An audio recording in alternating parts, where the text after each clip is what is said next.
Welcome to Pax Britannica. Episode 22. The Pilgrims and the Mayflower.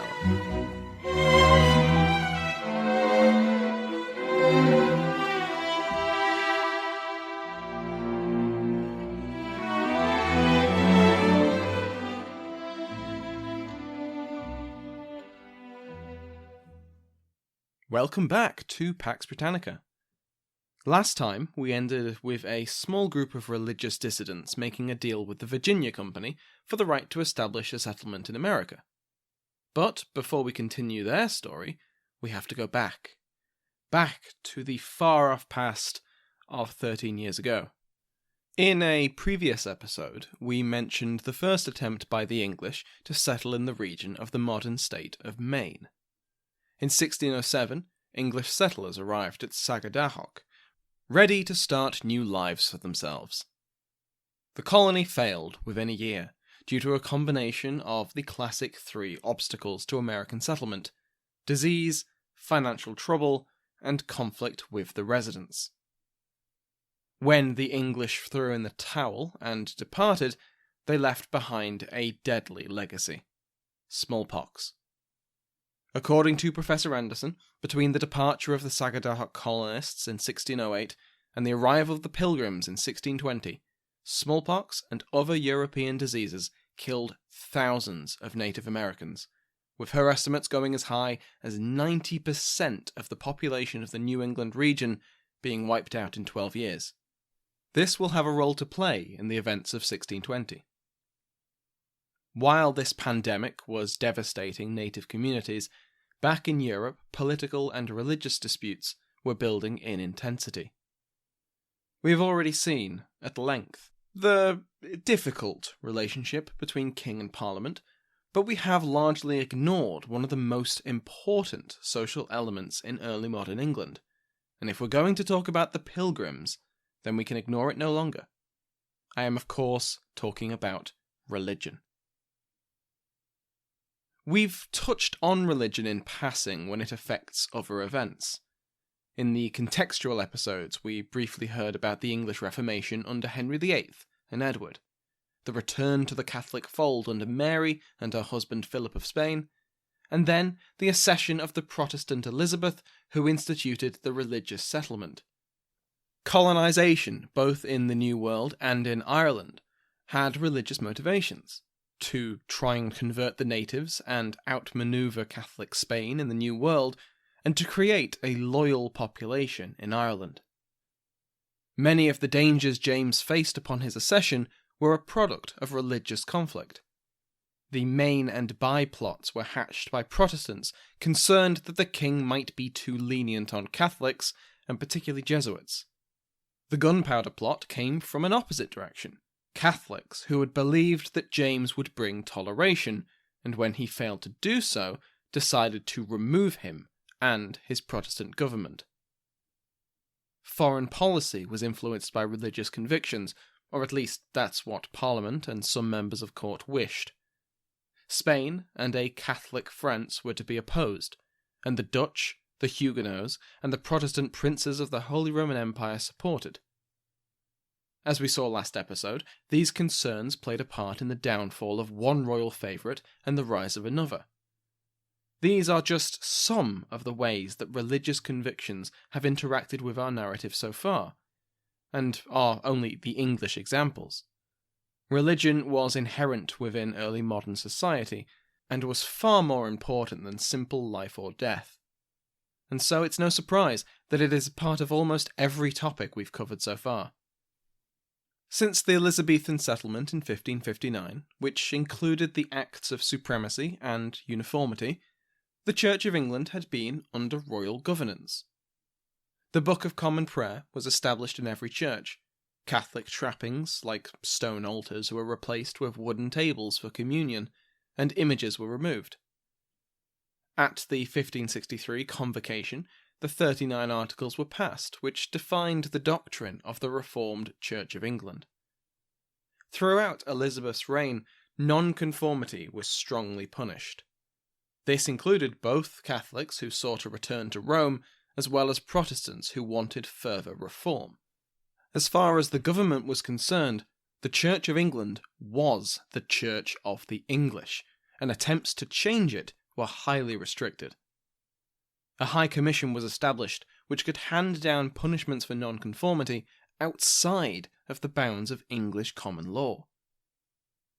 So what was the religious situation when James came to the throne? Later in the century, we'll begin to see the term Anglicanism thrown around, and the concept of Via Media, or the Middle Way, under Charles and Archbishop Laud.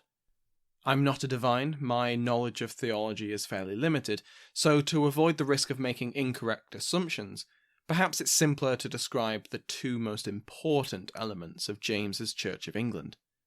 It was not beholden to Rome, and the king was its supreme governor. We will start by looking at the Catholics, and then take a look at the Protestants, who can roughly be split into two groups. Those who were reasonably content with the state of the Church of England, the conformists, and those who were not, the reformists. As a disclaimer, with something as difficult to pin down as religious belief, categorizing people into boxes is very difficult, and so consider the following definitions as fluid, overlapping, and not universally applicable. But with that enormous caveat, let's begin. James was remarkably lenient towards Catholics, both recusants and crypto-Catholics, over the first half of his English reign.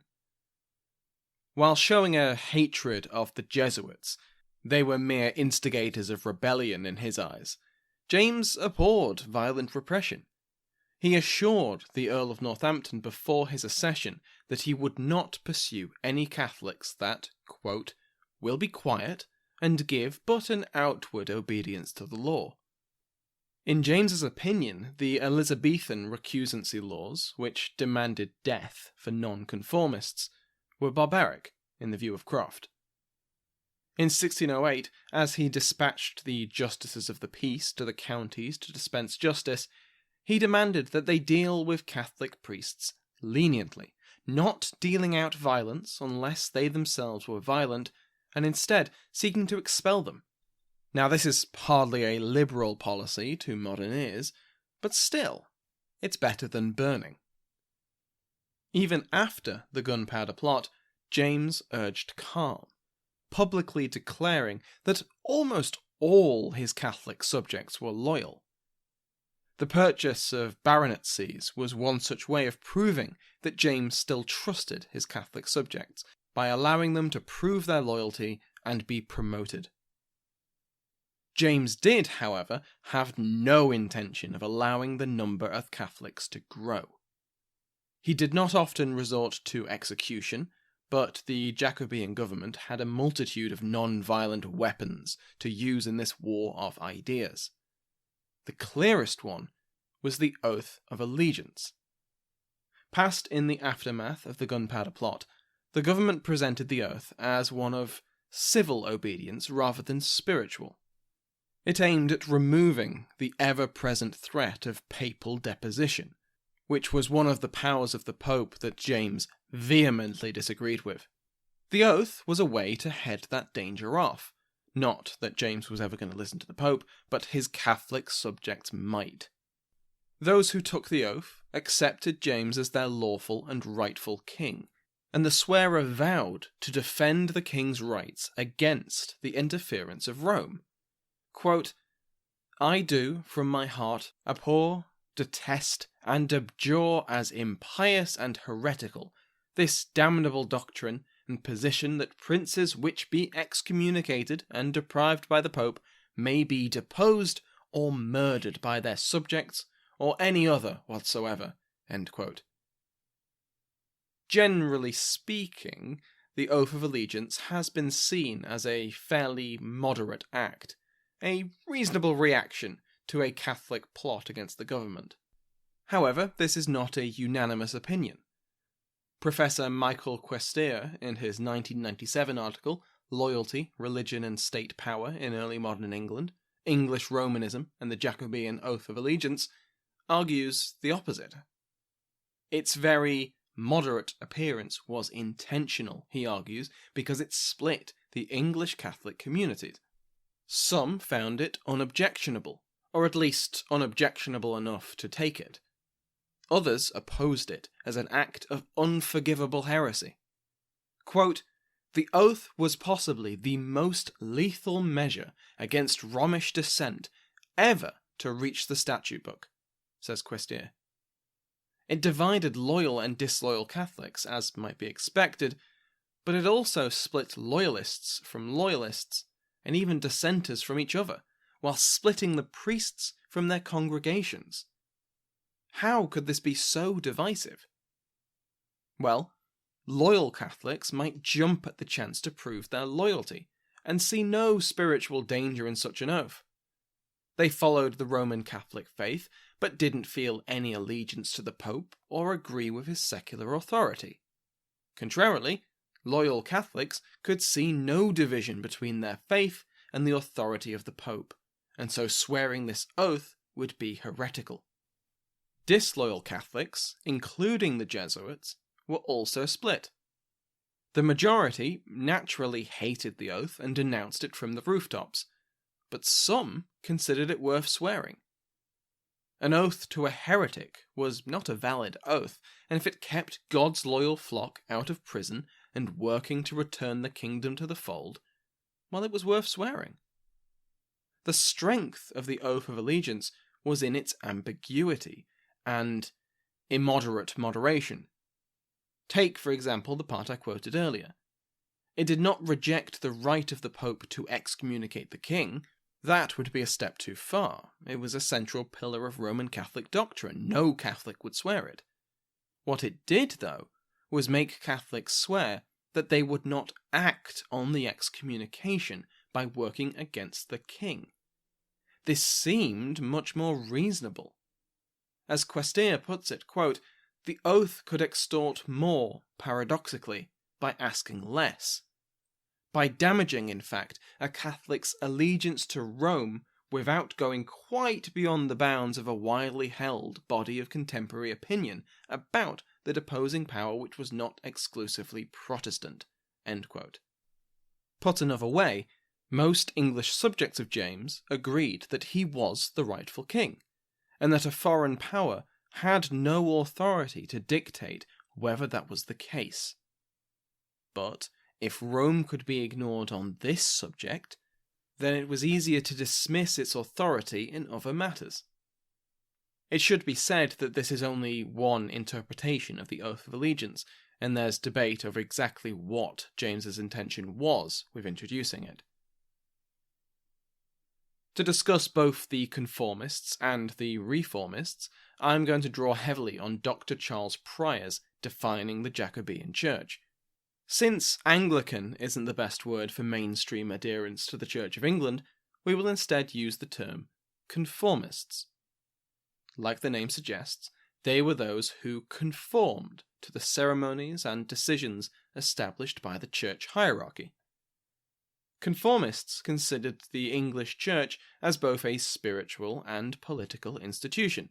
As Prior puts it, a mingling of doctrine and law. The concept of adiaphora was central to this.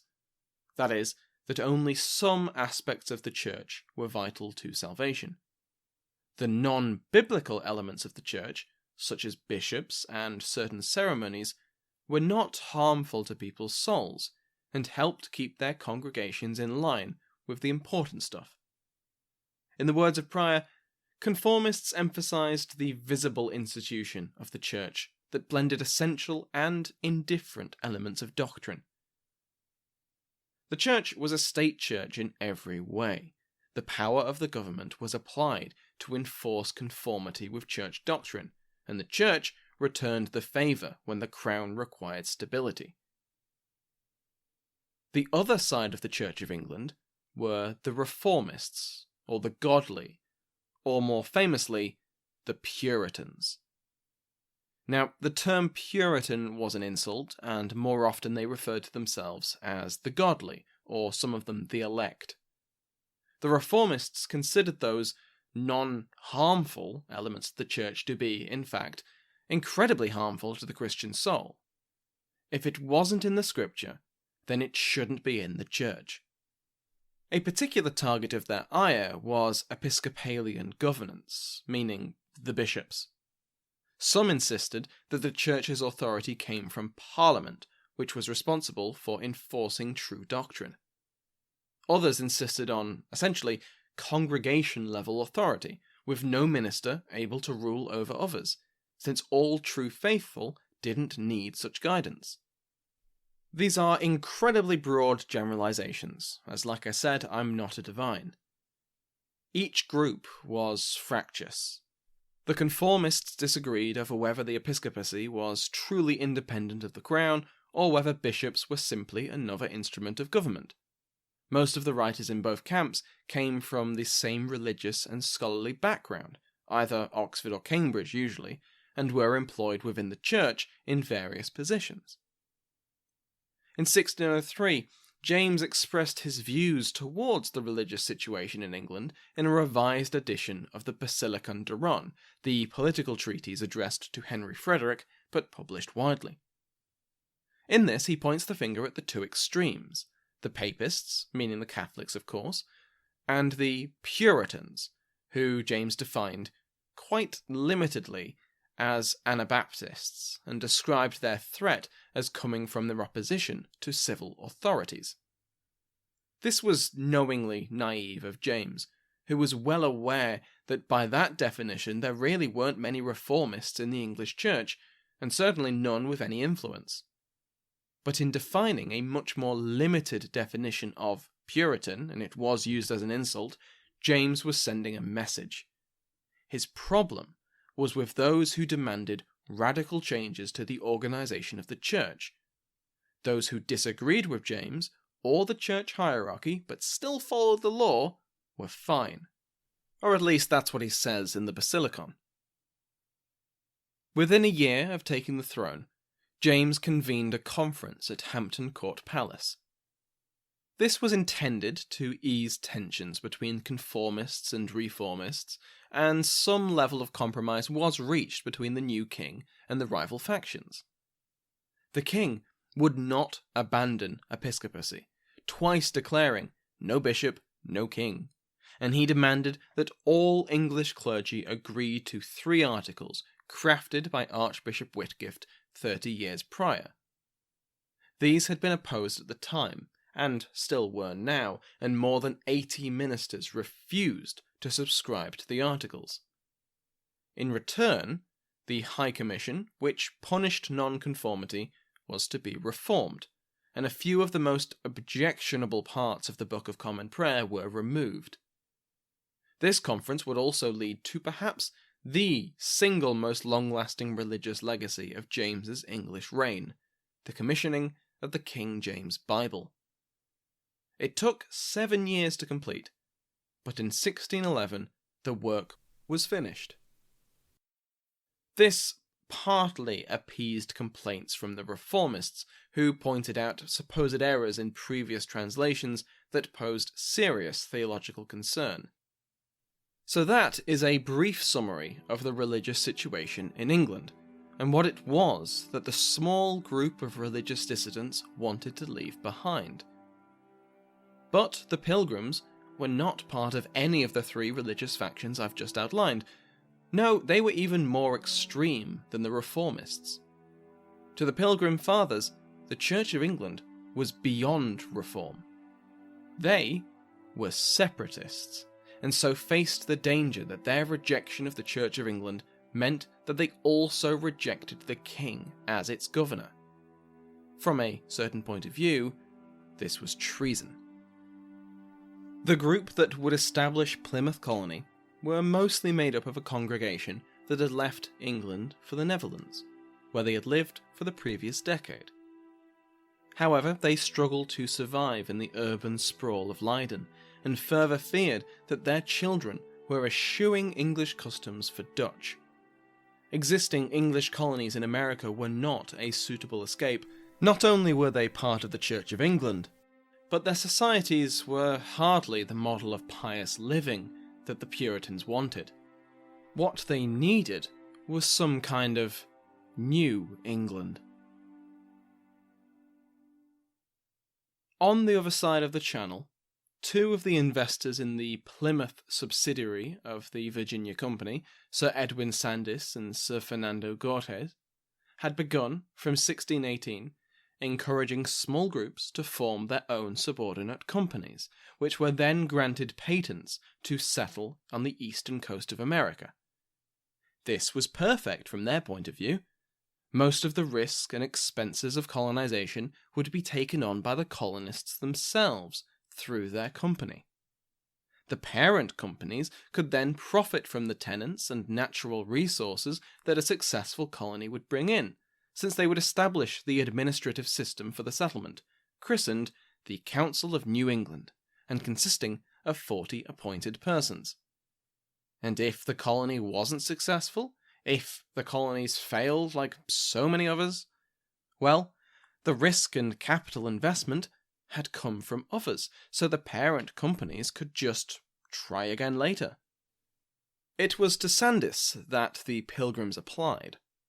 In July 1620, they established a voluntary stock company with the agreement that the settlers would build the settlement, and then half the profit from farming and fishing over 7 years would be split between the England-based investors and the colonists. And the Pilgrims each received shares worth £10 and 10 shillings each. Not all of the legal niceties had been settled by the time the Pilgrims decided to set out. Their new merchant friends would handle all of that, while they sorted out creating a godly community on earth. On the 16th of September 1620, 101 settlers, along with a crew, sailed from England on the Mayflower. The numbers of settlers had been intended to be much greater, but the second vessel, the Speedwell, was not well at all, springing a link either as it journeyed from the Netherlands to England, or after the two vessels left to cross the Atlantic and so had to turn back. I've seen conflicting accounts. The Mayflower continued on, and over the 2-month journey, the colonists decided how exactly they would manage their new society. The 4 elders who seem to have led the party were John Carver, Edward Winslow, William Brewster, and William Bradford. Their intention was to create a society of the godly in the New World, but these elders were well aware that not all of the Mayflower's passengers and few of the crew were of the same religious mindset. Many had merely taken advantage of the opportunity to migrate to the New World, while many of the Pilgrims' servants were following their masters, but not their masters' faith. This is to say, that not everyone on board the Mayflower was united behind the same overall goal, never mind the specifics of how and where they should live. These issues came to a head when the ship reached the coast of America, some 200 miles to the north of where they had intended. Dissenters in the party argued that their patent was no longer valid, and with it, any agreement to follow the administration set up by the Council of New England.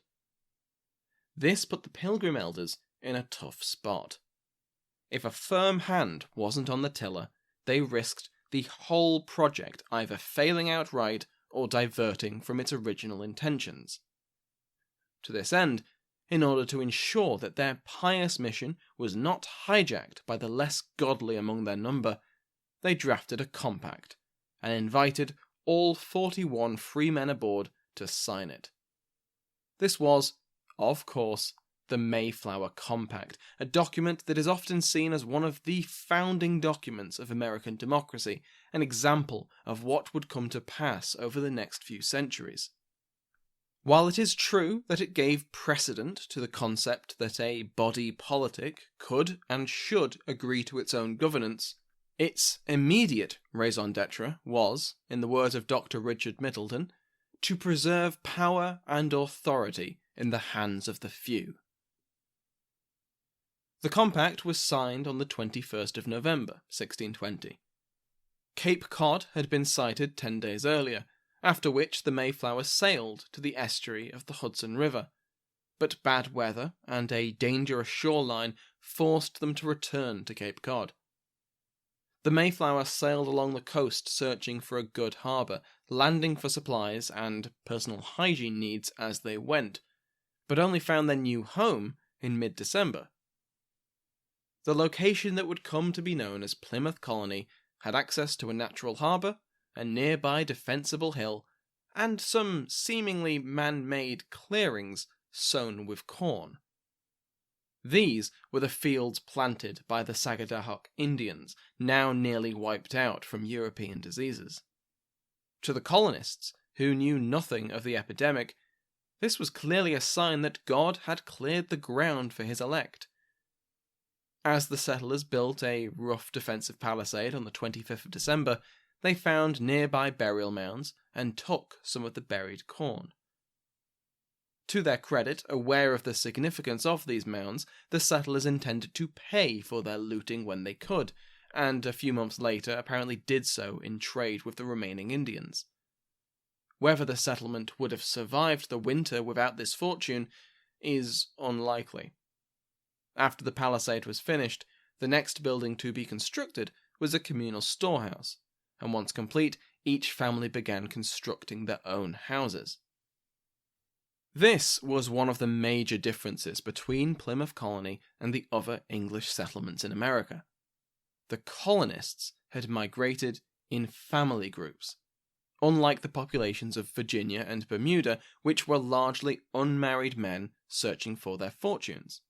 Plymouth Colony also benefited from the Mayflower Compact. It was effective in keeping disputes to a minimum, not just among the godly, but also with the strangers, those who were not separatists. Nevertheless, in one major way, the Plymouth Colony was not so different to other English colonies.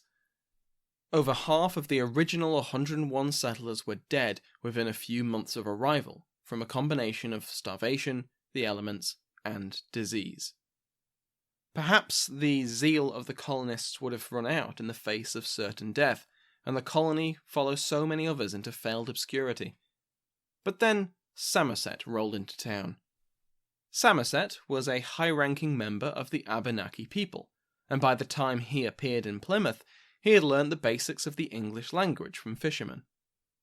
With this, he greeted the settlers, and returned multiple times with other Abenaki to trade and supply the separatists.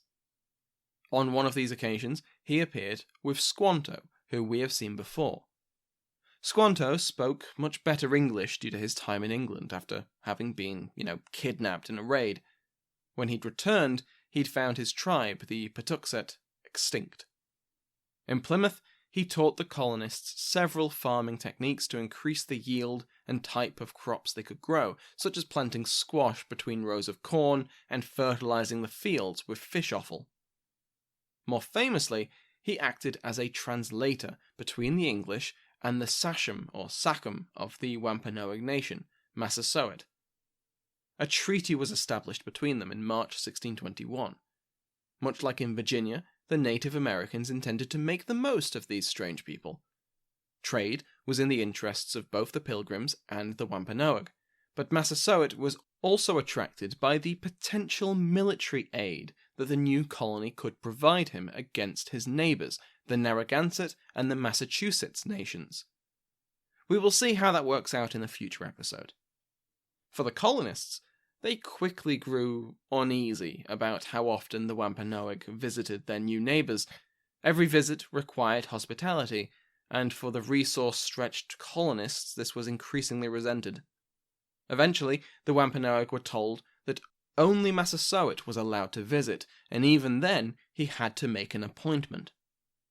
With the treaty signed, the Plymouth colonists were able to survive until they could harvest their crops, at which point they did so, killed some wild turkeys, and held a harvest festival that included all of the surviving colonists, as well as almost 100 Wampanoag, including Sachem Massasoit. This feast is of course known today as the first Thanksgiving on American soil. Before we leave off for today, there is some news for those who don't follow me on Twitter. I have been invited to speak at the Sound Education Conference this October, held at Harvard University. I've been sitting on this news for a month or so, as I got confirmation for this and that, but at least it means I get to announce it in the episode on the first years of Massachusetts. If I'd started Pax Britannica a few months earlier, the narrative would probably be at the founding of Boston itself, which would have been nice, but oh well. My paper will be on the American colonies during the Wars of the Three Kingdoms, and it would be great to see some listeners there. As it gets closer, there'll be more information, but I'm very excited to visit America for the first time.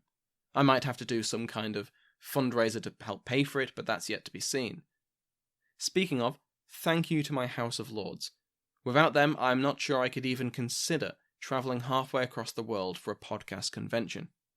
So thank you to the Royal Headsman, executed today, Her Grace the Duchess of Devon, Michelle Gersich, the Most Honourable Marchioness of Scullion, Lady Jennifer, the Right Honourable Countess of Surrey, Jean Buckley, Countess of Shrewsbury, Elaine Dickens, the Earl of Oxford, Christopher Grogan, the Earl of Somerset, Brendan Bonner, the Countess of Cornwall, Belinda Clarence, the Earl of Hereford, Christopher Remo, and the recently created Right Honourable Earl of Dunbar, Angus Wilson.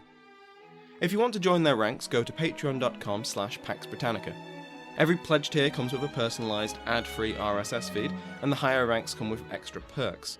Thank you to Sounds Like an Earful for providing the music in today's episode, my entire House of Lords, and to you for listening.